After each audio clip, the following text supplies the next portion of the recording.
Okay, so here we go. Definition of a Taylor polynomial.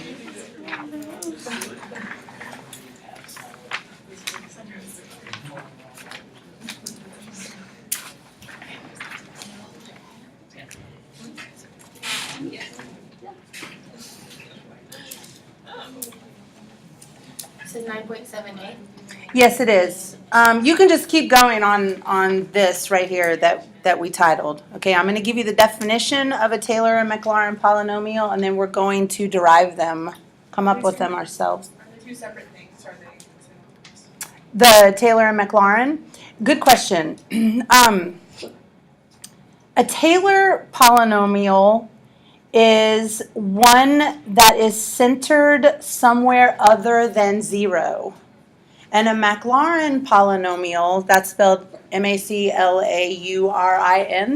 a MacLaurin polynomial is centered at 0. AP is usually pretty kind, and they go with MacLaurin more than ones that are centered elsewhere if they make you write them yourself. They might give you one that's centered elsewhere. Come on in. Come on in. Okay. So let's get down definition. If f has n derivatives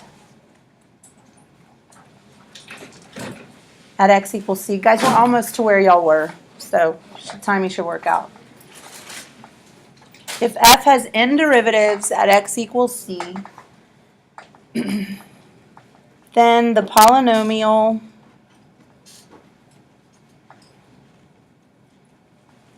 p sub n of x equals, and I'm having you write this as opposed to giving it to you because I think you need to make that connection of how what it looks like. Okay, so we're going to have f of c plus f prime of c times x minus c plus f double prime of c x minus c squared over 2 factorial.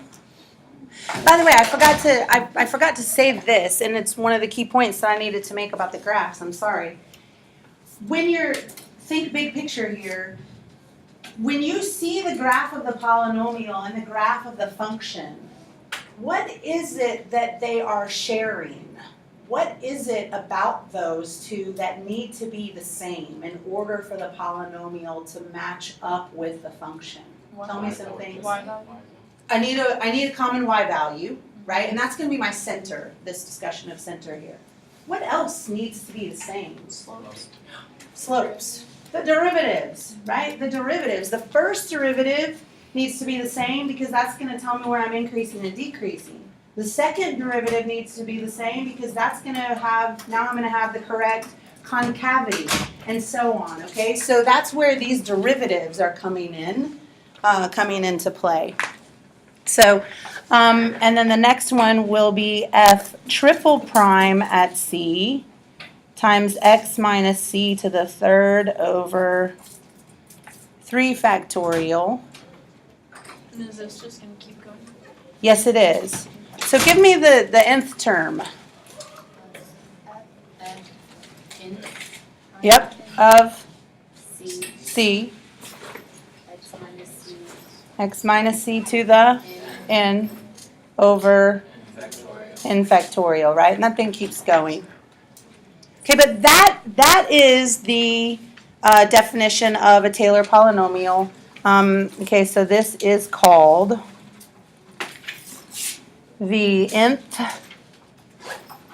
Taylor polynomial centered at x equals c. The 3 that we looked at on the graph were all centered where? At 1. They were actually centered at 0 because they didn't have anything with the x in there, and those are the MacLaurin ones. So let's write down the general form of the MacLaurin, and then we will come up with the e to the x, and you'll see how it was derived.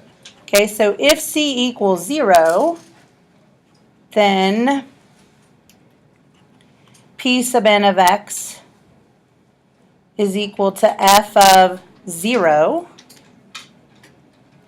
plus f prime of 0 x plus f double prime of 0, tell me what to write. X squared over 2 factorial. You guys understand there's really a 1 on that x and there's really a 1 factorial underneath. You just didn't write it. Same goes here. There was really an x to the 0 over 0 factorial. 0 factorial by definition is 1. Okay? So it's following the same pattern. That pattern recognition is important for you to be able to create them. Okay, and then f triple prime at 0, x cubed over 3 factorial on up to, tell me what to write. F to the n of 0. Right, the nth derivative at 0 times x to the n over n factorial. Okay, and this is called the nth MacLaurin polynomial. So different mathematicians get the recognition. Taylor for when it was centered other than 0, MacLaurin for centered at 0. Okay, so here come the examples. And for third block, this is where we left off, those of you that are in here or listening to the video. Okay. Okay, so how do we do it? That's where we're at now. How do we create these? So here's our example problems. Find the MacLaurin polynomials or polynomial of degree n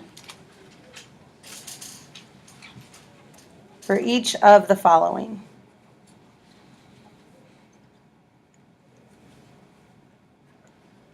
Okay, so we'll get as many examples as we can in before you go. Okay, so number 1 is going to be the function that we started with. F of x equals e to the x. And I want you to find the 4th degree polynomial that will represent e to the x. Hopefully just you can spit it out. That's what we want to be able to do soon. What did we know that one started at? It was 1 plus x plus x squared over 2 factorial plus x cubed over 3 factorial and so on. That's one of the pieces that you need to walk into the AP test knowing. Because then what they're going to ask you to do is write something like a MacLaurin polynomial for e to the 2x. Well, all you would do is substitute 2x everywhere there is an x. Okay? But I do want to show you at least how it came to be so that you can create these Taylor polynomials if needed. Okay? So, here is my function, e to the x, and here is my 4th degree polynomial. Let's we'll write it in general terms. We'll say a sub 0 plus a sub 1x plus a sub 2x squared plus a sub 3x cubed plus a sub 4x to the 4th. This is how you would have had to start this problem for the very first time, writing the 4th degree polynomial. Okay, so there it is in general terms. It's MacLaurin, so I know we're centered where? At 0. So I need to find f of 0 first. And f of 0 in this case is 1. And then I need to find the 4th degree polynomial at x equals 0. If I substitute a 0 in everywhere there's an x, what do I end up with? I get a sub 0. What do I now know a sub 0 has to be equal to? 1, because I need the function and the polynomial to be equal there, right? Okay, so therefore a sub 0 equals 1. You just told me that they need to share a starting point, right, Skylar? Stay with us. If you need a drink, grab one. I need my starting point, and then I need the derivatives to all be equal, right? So let's take the derivative. The derivative of e to the x is e to the x.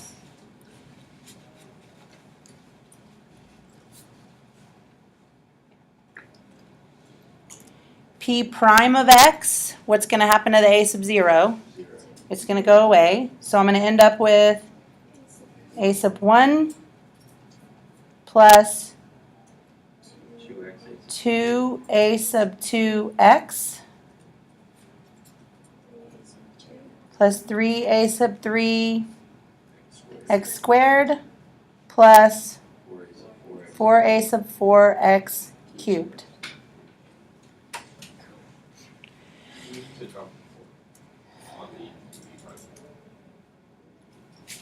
Yes, I did. Because I wanted the fourth degree, so I'm just taking the derivative of that. That's my starting point. Thank you. Okay, so f prime of 0 now, right? I need the derivative when 0. It's still what? 1. I need the derivative of the polynomial at 0. And what's it going to be? A sub 1, because all the other terms are going to go away, right? Therefore, a sub 1 is also equal to 1. I promise it's going to be cool at the end. You're going to be you'll come up with that polynomial all by yourself. You're like, whatever. Okay, the second derivative is e to the x. What's the second derivative of the polynomial? Start with this one. What happens to the a sub 1? It goes away.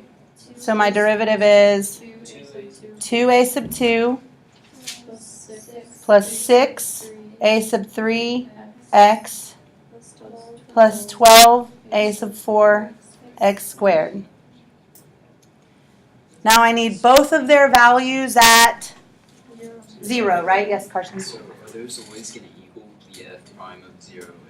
Yes, because remember that's what we said is that we want those values to be equal so that the polynomial will more closely mimic it. So yeah, you're always going to set those equal. So f double prime at 0 is still 1. And the polynomial's second derivative at 0 is 2a sub 2. Therefore, a sub 2 is what? 1/2, right? I set them equal to one another and solve for it, and I get 1/2. Is the f derivative values of 0 always 1 because it's a MacLaurin?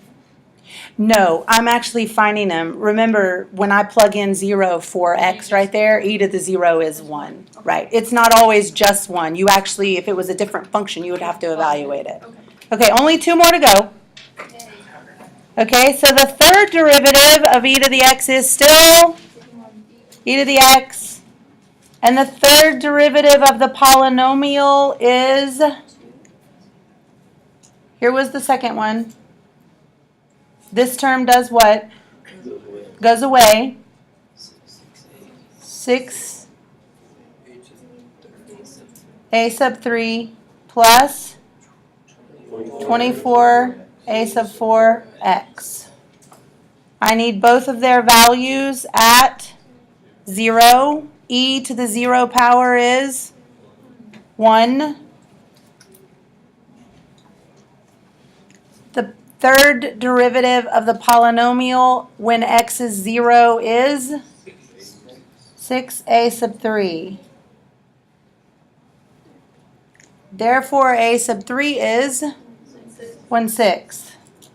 The beauty of mathematics, right? That's what you're saying about now. Last one. Fourth derivative of x is e to the x.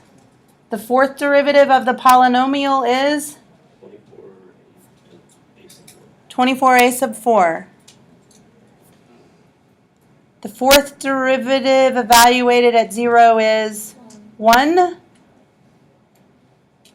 The fourth derivative of the polynomial evaluated at 0 is 24a sub 4. So a sub 4 is 1/24. Is everybody good to there? Yes, Michael. Understand what we're like finding.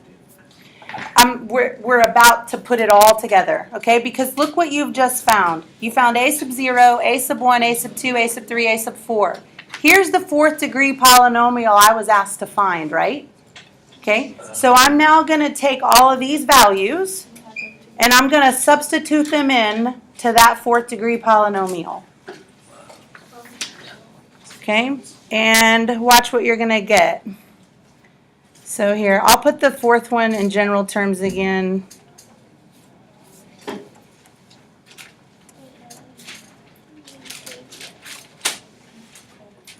Right, so there it is in general terms.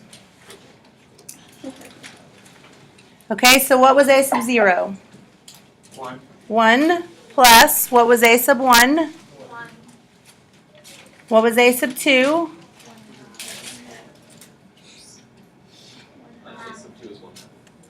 Right? What's a sub 3? What's a sub 4?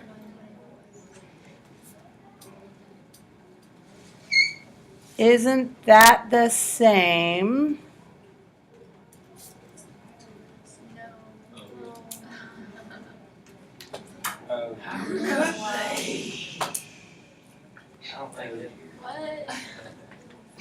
Dun dun dun. It is magic. Because you just did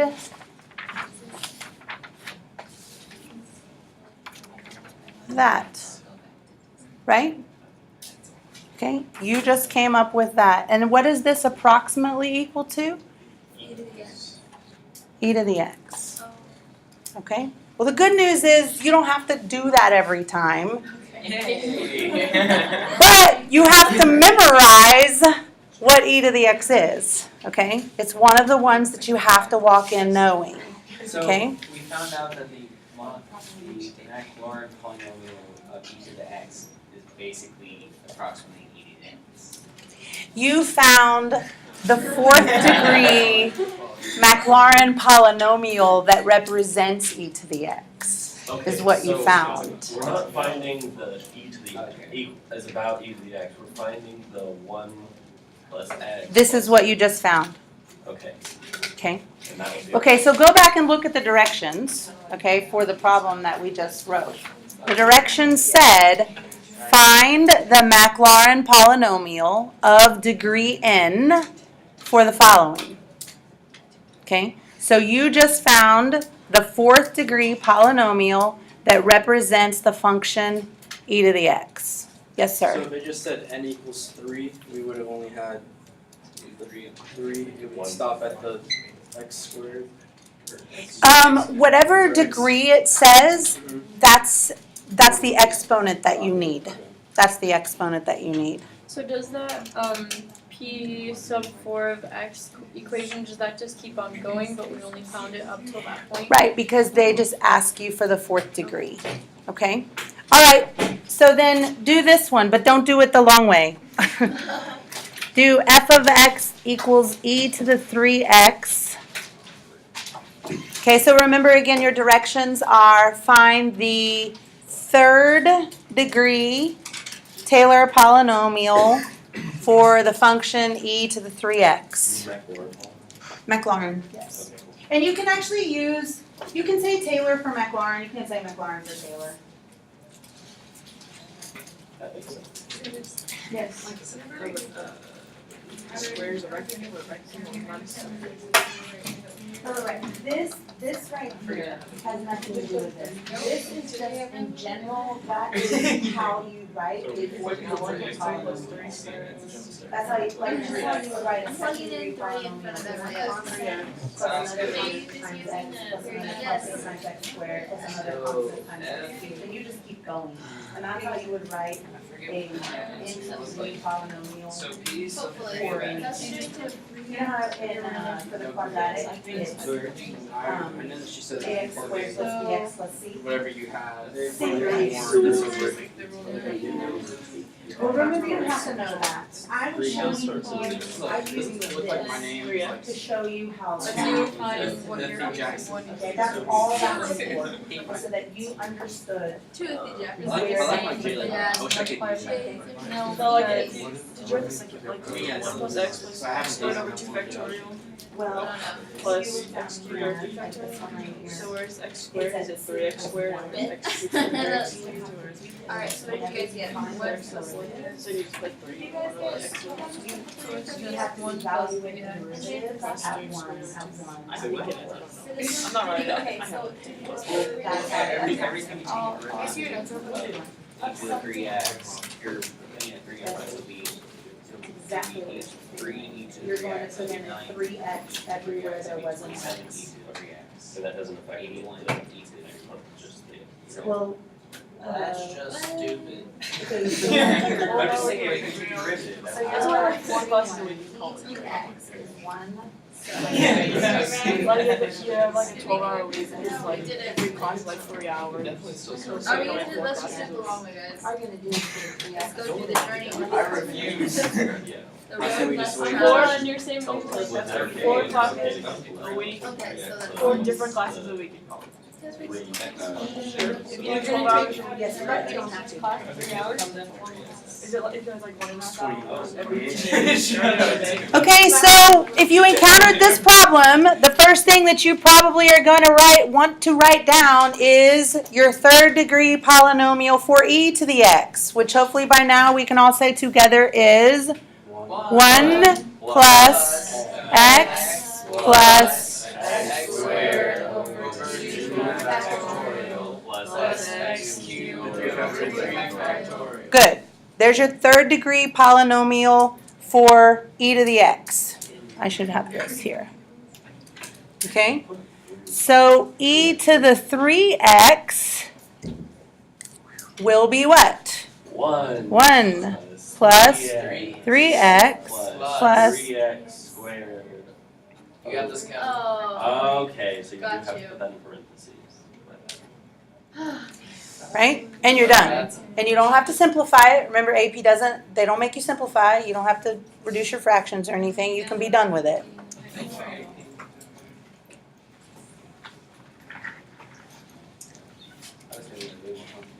And Coach Sanders, this is the harder, yes, I did. That's what All portions. I missed. Oh, okay, I did. Yeah. If I did it the other way, does that still work?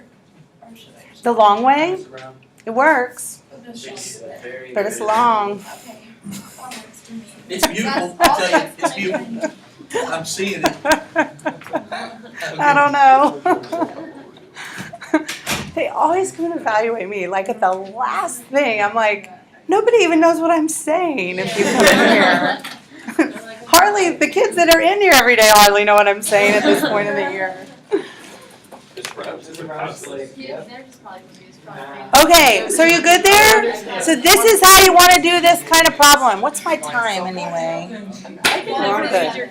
I'm good. Okay. If you like stare at it, but like you can try a little bit. Yeah, that clock is so hard to read. 47. Because it's not- So are we also going to be If doing you like stare at each Yeah. other, a long you way try to for look like around it. sine, cosine, and elements? Well, here's what I'm going to do. Here's what I'm going to do for cosine with you. Stared at the clock. Okay, let's do cosine, but instead of starting with that very generic polynomial, we'll start with the Taylor polynomial. Okay, so that was Natalie's question a second ago. She said, how did you know to write, where did this paper just go? She said, how did you know how to write this? Okay, I only wrote this for this particular problem because I wanted you to understand how it came to be. Okay? from now on, we can just write down either the MacLaurin or the Taylor, which involves the factorials, okay? This is just a generic form of a fourth degree polynomial, just like your quadratics that you learn are ax squared plus bx plus c. That a, b, and c are the same as a sub 0, a sub 1, a sub 2, okay? This was just a generic polynomial, and we were able to create this thing here. Okay, so let's do this example next.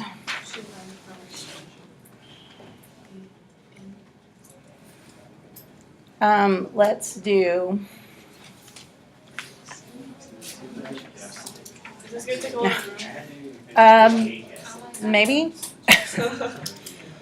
Let's do f of x equals cosine x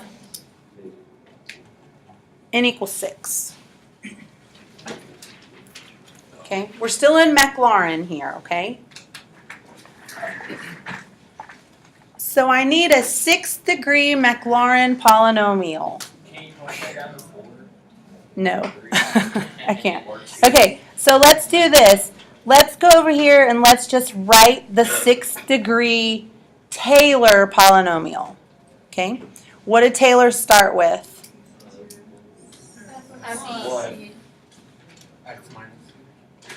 Oh, way back there, that was f of x. For cosine, wasn't it like f of 0? F of 0. Right? Look, go to your Taylor polynomial definition that we wrote down. Did you find it? Minus, I mean, it's like double prime. Where did it go? F sub 0 Hold on. plus F prime. Yeah, f of 0 plus f prime of 0, what? Is this a Taylor? Yes, this is general. This is generic. Okay, we're gonna have to go in and we're gonna have to fill it in. Okay, so f of 0 plus f prime of 0 x plus f double prime of 0 x squared over. Wait, 0? Yeah, isn't that MacLaurin? Yes, we're doing MacLaurin.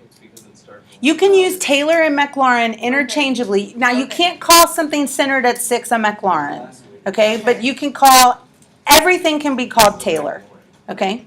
Everything can be called Taylor, okay? Plus what? F triple prime at 0, x cubed over 3 factorial. Plus the 4th derivative at 0, x to the 4th over 4 factorial. Plus the 5th derivative at 0, x to the 5th over 5 factorial.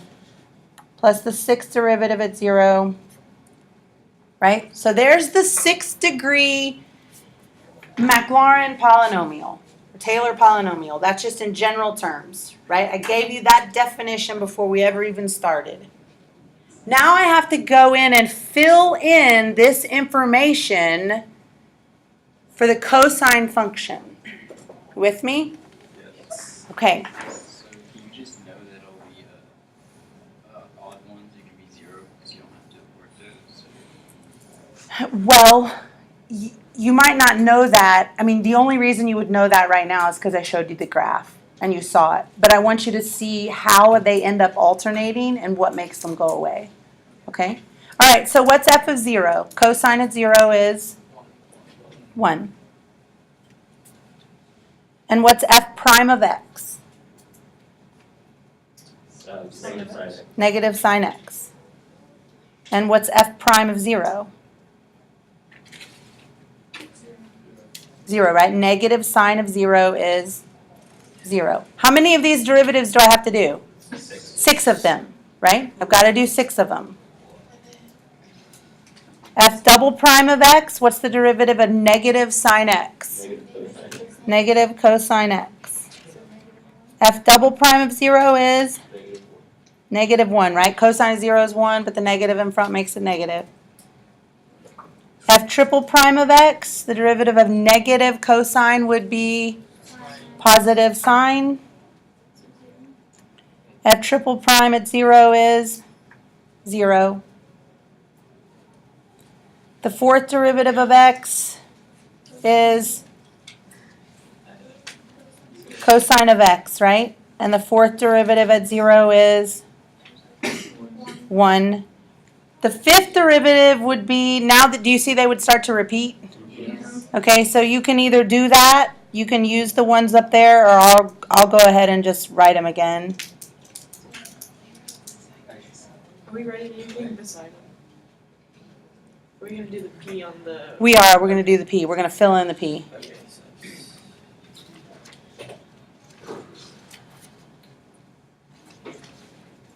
So do you just go until you see the pattern? Or, like, how do you know that it's going to be a pattern for sure? Like, will you ever do weird ones? That's 1, 0, -1, 0. Sure, you could. Yeah, it could be all over the map. I mean, these are alternating because they're trig. Okay. It could be anything, though. Okay? All right, so now, look, I have all the information I need to fill in the polynomial, right? Yes. Okay, so cosine of x is approximately equal to the 6th degree polynomial, which is. You following me there? Cosine of x is approximately equal to the 6th degree polynomial, and that is. Now I just literally fill in the blanks. F sub 0 was what? 1. F prime of 0 was 0. I'm just going to put it in there for now so you can see how it all goes away. F double prime was 1. F triple prime was 0, right? The fourth was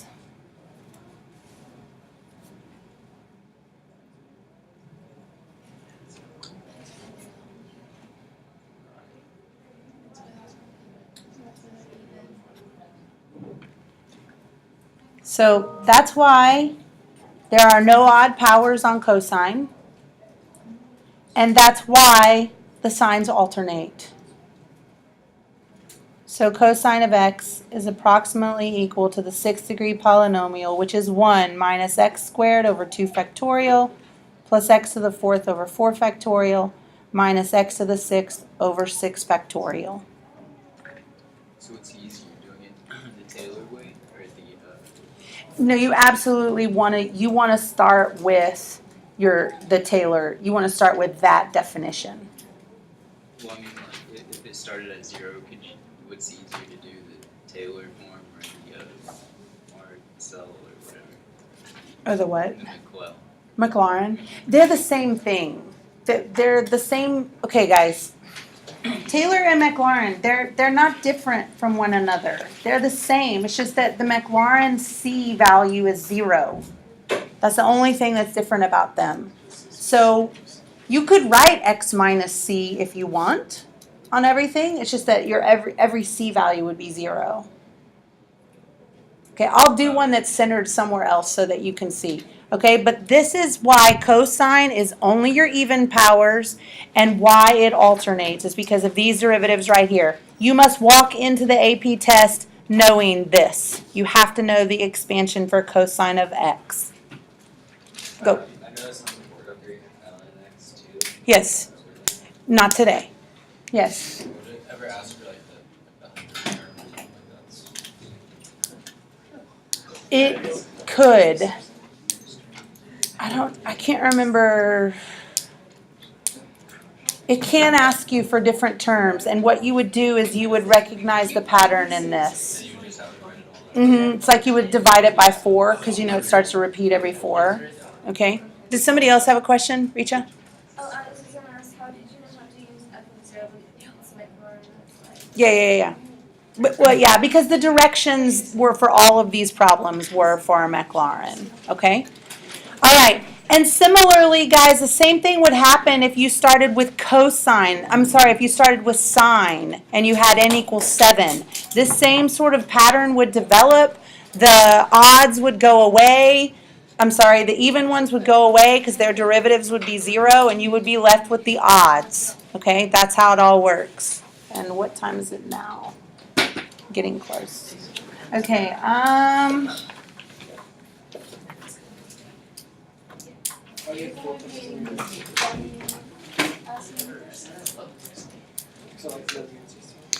Oh, okay, so here's what I want to say next. You can use these polynomials to make approximations.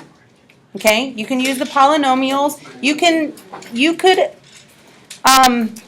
let's do this. Let's do cosine of pi and compare it. Let's do the cosine of pi. Okay, press it on your calculator. Well, we already know. Cosine of pi is -1, right? Okay, sorry. And then the 6th degree Taylor polynomial at pi is 1 minus pi squared over 2 factorial plus pi to the 4th over 4 factorial minus pi to the 6th over 6 factorial, right? Okay, so you could use the polynomial to make an approximation as well. And then guess what we're eventually going to have to discuss? The error in my approximations, right? Okay, and the convergence, right? Where does it converge? Does it converge on the whole thing? Does it only converge on a piece of it? And then how good is my approximation if I make one? So if only converges on a part, are we gonna be like asked to find like the domain? You are, and you're going to use the ratio test to find that. I don't know if you heard Derek's question. He said, "Are we ever going to be asked to find the interval on which a polynomial converges?" Yes, you are, and you'll be able to use the ratio test to do it. Okay, so I need to modify the homework assignment a little bit from what I wrote down, so give me just a second. Those Cheerios, the size of a little baby. Hey, you're living dangerously there. Why is there so little? I know, this is like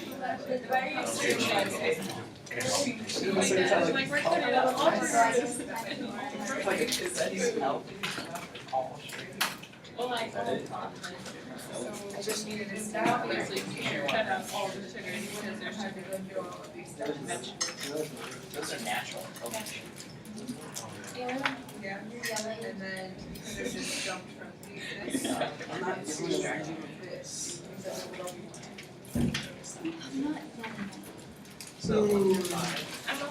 Okay, so on your 9.7 worksheet that you have in front of you, I want you to do 1 through 5, number 9, number 11, 12, and 13 through 19 odd. And before you panic, don't panic. They're not all like what we just did, okay? Like, let me show you this really quickly. On number 13, it says, suppose this is the 2nd degree Taylor polynomial. What can you say about the signs of A, B, and C given the graphs below? Okay, so there's going to be some application of the things that we did. On the first part of the assignment right here, okay, this piece, don't do those things the long way. Okay, use what you know. Now, you may need to do sin x the long way, or at least get you started. Because sometimes people can't remember, I can't remember if sine starts with 1 or if sine starts with 0. I can't remember if cosine, okay, so you could at least find a term or two to get you started. This one, figure out e to the 2x by substituting 2x and then multiply every term by x. Don't try to do the product rule and find the derivative of all of that. You will hate your life. You'll hate me. You'll have to do this one the long way. You will have to do number 5 the long way. The questions are 1 through 5, 9, 11, 12, 13 through 19 odds. You multiply every polynomial. So, Yes, sir. you said on the like the one on number 4, you do it